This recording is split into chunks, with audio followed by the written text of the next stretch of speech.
هدف كريستيانو الثاني في المباراة الذي كان صريحا وواضحا وحارة تسلل لا لبس بها، لا لبس بها. واستغرب بهذه اللحظة حالة غاية في السهولة. لكن أين المساعد كابتن هنا؟ هو المساعد الذي يجب أن ليس الحكم فقط.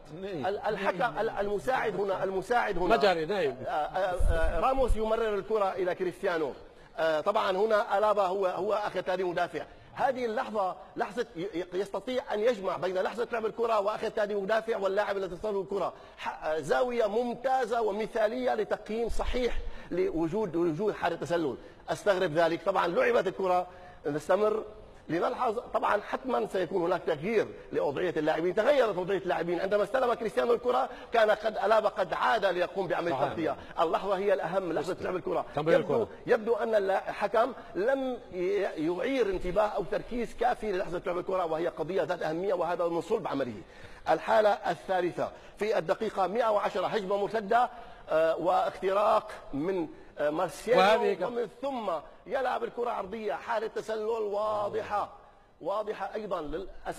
للأسف هنا الحكم بقي مع أخي ثاني مدافع، يجب أن يتقدم، يترك أخي ثاني مدافع ويذهب مع الكرة. هذه اللحظة كريستيانو الحكم مساعد خلف سابق الكرة، سابق الكرة. نعم. كما هي لحظة لوفنسكي الذي تدخل مع الخصم.